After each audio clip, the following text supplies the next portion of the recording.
Nosotros hablamos para el pueblo.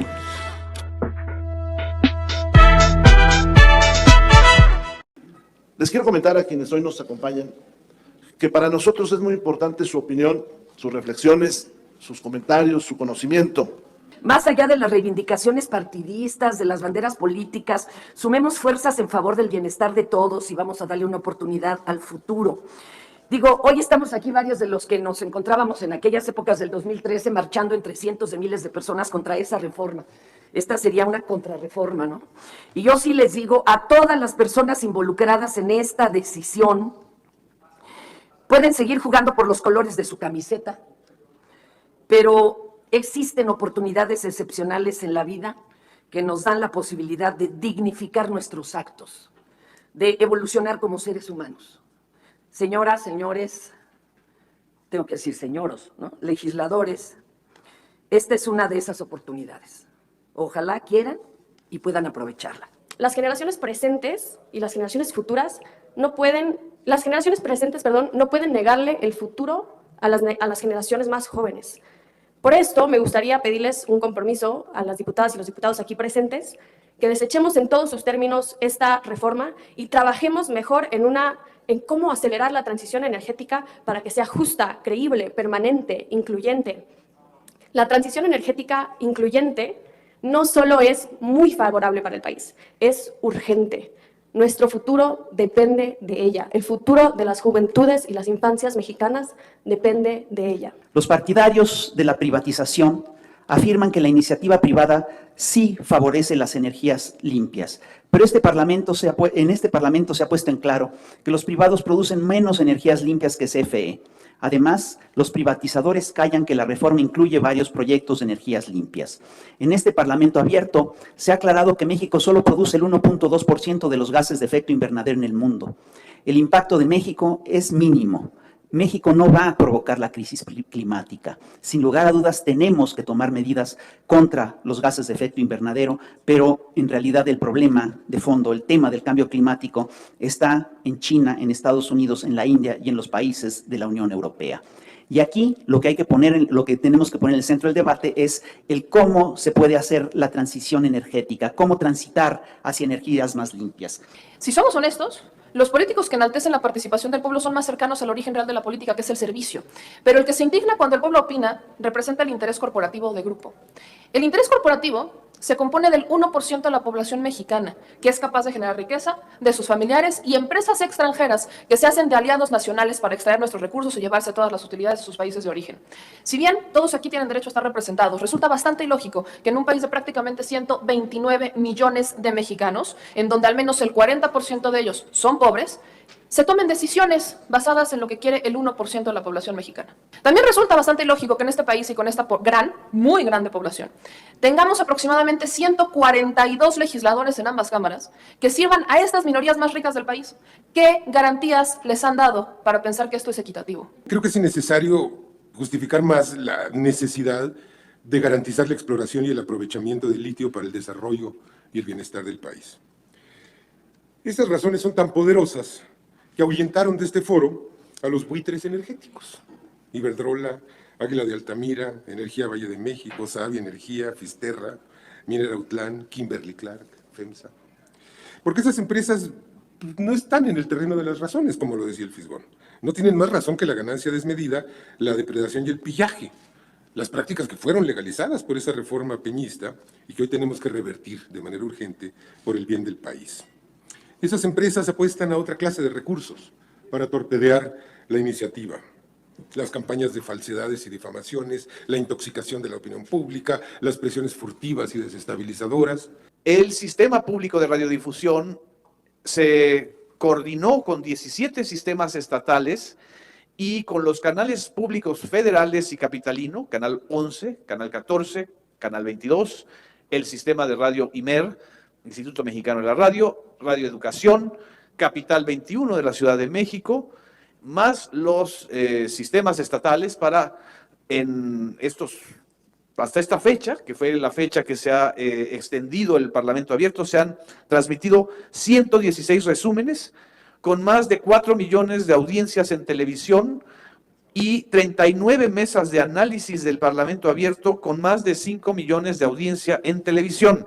Quiero alertar a la Cámara de Diputados, para decirlo de manera abierta, los directivos de varios medios de comunicación públicos han recibido la intimidación y el mensaje de punibilidad del Instituto Nacional Electoral. La veda electoral no tiene por qué ni suspender las transmisiones del canal del Congreso ni el foro del Parlamento abierto.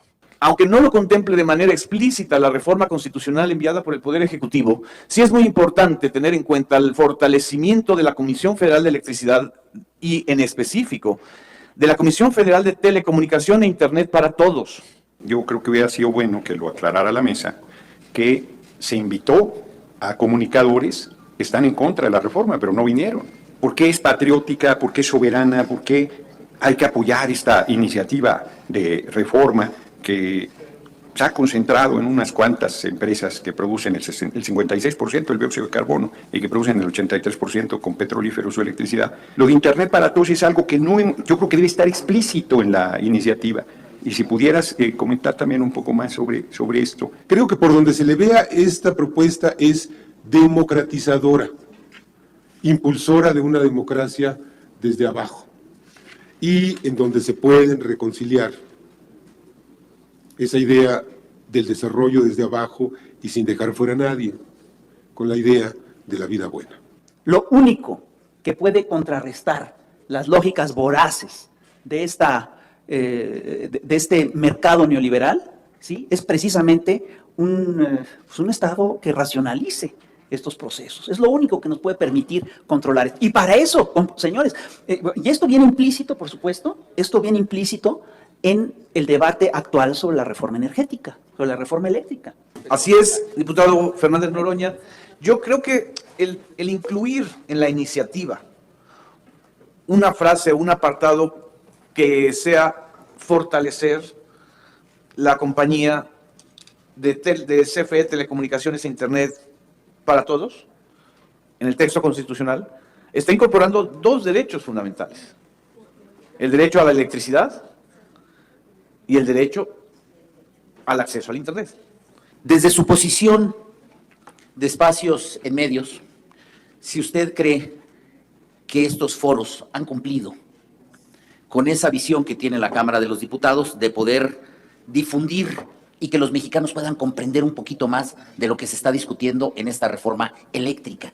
Me gustaría escuchar tu reflexión acerca de la relevancia y del impacto y la trascendencia que tendrá al incluir en el texto constitucional la obligación de transición energética. Los 23 foros hasta hoy que se han transmitido en los medios públicos, para la sorpresa incluso de quienes veían con suspicacia esta transmisión, han tenido muy buena audiencia a pesar de ser un tema árido.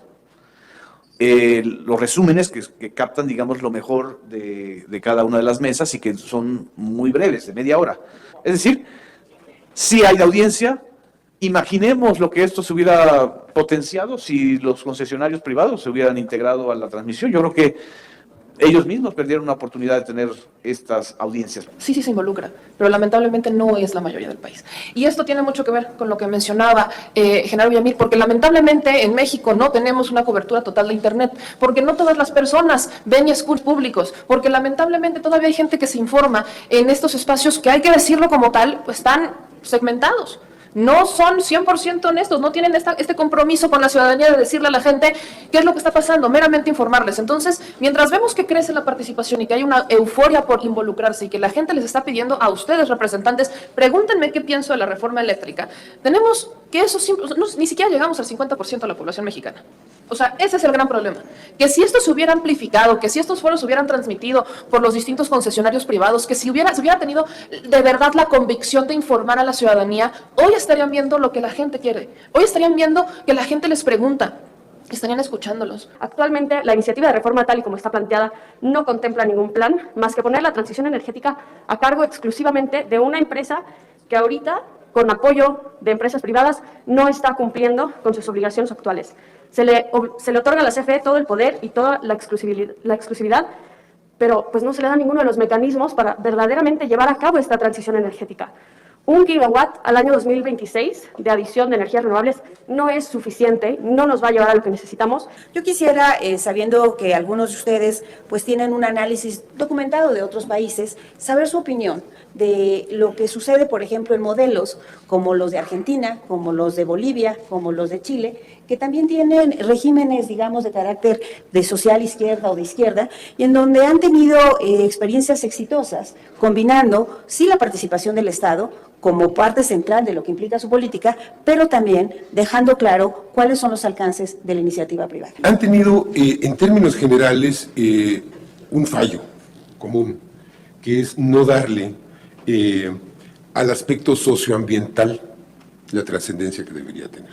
En México tenemos la posibilidad de articular un proyecto nacional con un proyecto social. Un proyecto de Estado de recuperación del control de la energía, de la generación, de la distribución, de la gestión, con las necesidades de desarrollo autónomo de los pueblos, regiones, comunidades. Creo que sí tenemos a la vista experiencias exitosas digamos, de gobiernos progresistas alrededor del sistema eléctrico. Y posiblemente la que más a mí me gusta es la mexicana. Es decir, yo creo que en nuestra historia encontramos estos ejemplos de cómo un gobierno progresista retoma el tema de la electrificación, combate el libre mercado y logra cosas que son importantes. El modelo que tenemos que buscar está en nuestra propia experiencia, en la experiencia nacional. No se debe olvidar que entre 1938 y 1960, el 85% de toda la inversión que se hizo en el sector eléctrico la hizo Comisión Federal de Electricidad.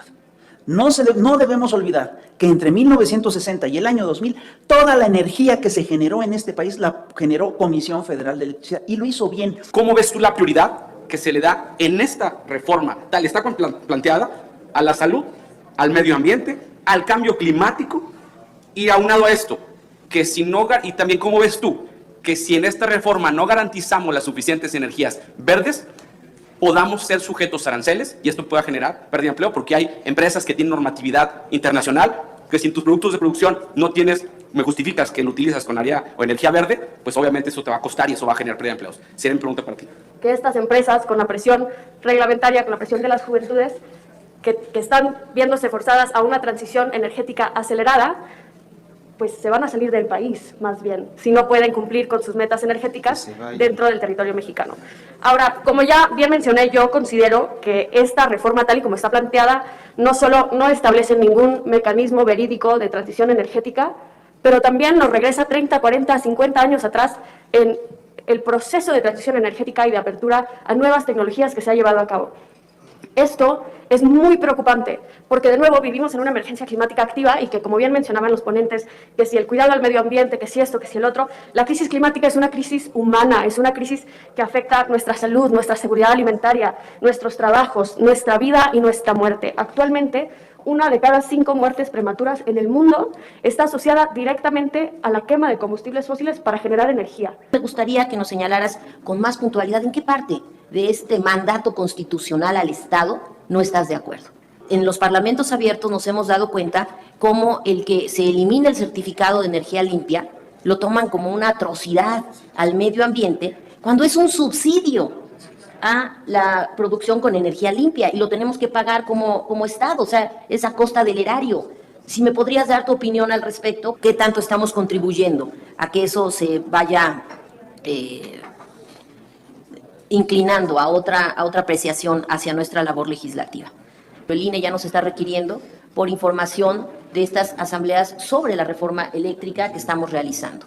Entonces, ¿esto cómo transgrede a este derecho a la información de la población? No me confunda, yo estoy completamente de acuerdo que el Estado debe estar a cargo del liderazgo de la transición energética e impulsar todos los mecanismos disponibles para acelerar esta transición, la electrificación masiva y la descarbonización profunda de nuestro país. Actualmente, al primero que nada, eliminar los mecanismos de transición energética actuales y no incluir nuevos, más que decir que el Estado estará a cargo de la transición, nos retrasa 30, 40, 50 años en este proceso de transición energética. El Estado no solo es la CFE, también es el SENACE, también es la mecanismos que están siendo eliminados en esta reforma. Mecanismos que actualmente funcionan para acelerar también la transición energética. A través de los certificados de energía limpia, Comisión Federal de Electricidad ha tenido que pagar más de 6,000 millones de pesos a 335 centrales privadas, con lo que subsidió el 50% de la inversión inicial de estas plantas, porque no se le da un subsidio a las hidroeléctricas. A mí explíquenmelo, porque esto, tiene, básicamente solo se explica porque hay una decisión política detrás de esto, y la decisión política fue apoyar a la iniciativa privada, sea como sea. El discurso ecológico en este caso es un disfraz. Lo que tenemos que acabar es con este discurso que es verdaderamente lamentable, en el que nos echan la ecología por delante y traen los negocios por detrás. Ese discurso de energías limpias lo que defiende son negocios sucios, no nos engañemos. Es extremadamente importante tomar en cuenta que obviamente los jóvenes no estamos en contra de las energías limpias. Aquí esta reforma creo que no habla que está en contra de las energías limpias. Yo no conozco un solo mexicano que diga que está en contra de las energías limpias. Durante 14 años las reguladoras no sancionaron a quienes estaban dando altos precios de gas, por ejemplo. Hasta esta administración es cuando empezaron a sancionar. ¿Y cuál era el argumento? Muy simple, es que no nos hacen caso. Los legisladores en este momento tienen toda la oportunidad de utilizar los transitorios para poner todo tipo de candados, para dar certidumbre, para dar garantías en cuanto a las energías limpias. Pero dejarle más del 50% del mercado eléctrico a los privados, el privado lucra, no tiene la obligación de cumplir con el derecho de la distribución de la electricidad. Y si la electricidad es un derecho humano y se debe de entender como tal, que considero que hace falta que lo añadan en la ley, si se considera la electricidad como un derecho humano, es inviable que le dejen el mercado, en su mayoría, a los intereses privados. La inclusión del sector social en esta iniciativa concilia las preocupaciones ambientales. Y las concilia por la simple razón de que si nosotros decimos en este país una décima parte, una octava parte, una cuarta parte de la energía la produce el sector social no lucrativo, vamos a tener acotada a la sed de lucro como motor de la producción energética. Hoy en día tenemos 54-46. Pues abrámosle un hueco al sector social. Abrámosle un hueco a un sector que quiere generar energía para su consumo y para propósitos de pequeños emprendimientos, de explotaciones agrícolas. ¿Tú crees que una visión única no es contraria a una visión plural y, por supuesto, democrática? Tal y como está planteada, sí es contraria, porque le cierra las puertas no solo a las grandes empresas y los grandes generadores, sino a cualquier tipo de participación ciudadana en esta transición energética y en esta lucha contra el cambio climático. Me gustaría aclarar, el control de la electricidad actualmente lo tiene el Estado. No sé por qué se habla de que el control esté en Iberdrola o en CFE. Actualmente el control de la electricidad lo tiene el Estado a través de la Secretaría de Energía, a través de la CRE, a través del SENACE. Estos son mecanismos que nos permiten regular a todos los participantes de nuestro sistema energético nacional y que permiten que nuevos paradigmas energéticos de generación, por ejemplo, las cooperativas energéticas, puedan entrar. Todo esto se elimina con esta unificación a todo a CFE. Se necesita ser profundamente ignorante, terriblemente arrogante para hablar del medio ambiente sin pensar en el sistema económico. Pero cuando yo digo que 5 países concentran la generación de gas invernadero, 59.9, 5 países, pues no son perversos, siguen la lógica de acumulación del capital. Alemania produce 1/3 con carbón, 31%, Estados Unidos el 25%, China 2/3, 66.1%, pues no son perversos, les conviene económicamente. Y si no se cambia el sistema económico, pues vas a seguir con este problema del medio ambiente. Por más se miente, aquí México no es el país 11, es el 14, pero es insustancial, porque produce solo el 1%, bueno, el 1.2% de los gases de efecto invernadero. Nada, y lo podemos y lo debemos resolver y está planteado. Lo primero que tienen que hacer es leer la iniciativa. En los sondeos y encuestas de opinión que hay en los medios de comunicación, usted como representante nacional de esta Asociación de Radiodifusión, ¿están a favor o están en contra? ¿Cuál es la opinión pública hoy de esta reforma? Es un 70%, diputado, los que se han expresado a favor, tanto en promedio, ¿no? Tanto en encuestas vía telefónica, encuestas también domiciliarias y en sondeos que se han articulado en redes sociales. Es decir, hay un enorme consenso a favor de la población. Es decir, el debate social no lo han ganado los que están en contra de fortalecer a la CFE. No solo no lo han ganado, sino que no han querido debatir de manera abierta, ¿sí? El problema es que efectivamente el 99.9% está a favor y va a ser beneficiada, pero el 0.1% que está en contra tiene el control de los medios privados. Y esa es una desgracia, que los medios privados se hayan bajado del debate, de que la televisión, pues las grandes cadenas privadas, Televisa, TV Azteca, Imagen, los grandes grupos radiofónicos, no hayan querido entrar a la transmisión de este debate. ¿Por qué es necesaria la reforma a la Constitución? Concreto y claro, por favor. Como está la ley estructurada, es un hecho que CFE va a perder cada vez más generación de energía y está generando cada vez menos energía. Y esto se está dando de manera acelerada. En el año 2000, CFE producía el 100% de toda la energía de la nación. En el 2018 ya generaba el 54% CFE y los privados 46%. En el 2021 ya tenemos que CFE producía el 62% y los privados el 38%, y en esta lógica, con estas proyecciones, es previsible que en el 2029 CFE produzca solo el 15 o 16% de la energía y los privados produzcan el 84-85% de la energía. ¿Esto qué implica? Esto implica la desaparición de CFE e implica otra cosa. Es decir, no es que CFE controle la energía eléctrica, es que tiene la rectoría del sector. Y hubo un afán muy voraz porque, mire usted, todos estos corporativos que empezaron a producir energías limpias, se empezaron a comer a la CFE.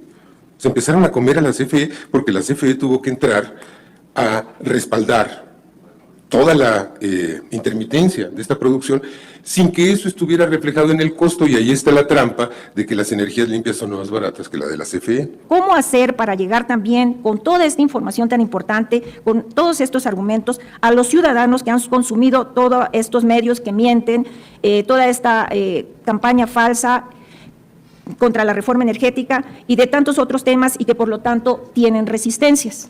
Entonces, lo que yo creo es que también hay que estar presentes en esos espacios, en los espacios públicos y en los espacios privados. Podemos ir redondeando. Y hay que convencer. Genaro, por favor. ¿Perdón? Podemos ir redondeando. Sí, termino. Y hay que convencer a los... por eso traje los datos de las audiencias. Van a ganar rating, van a ganar credibilidad, van a ganar en un servicio público que le estamos dando a los mexicanos al difundir este debate.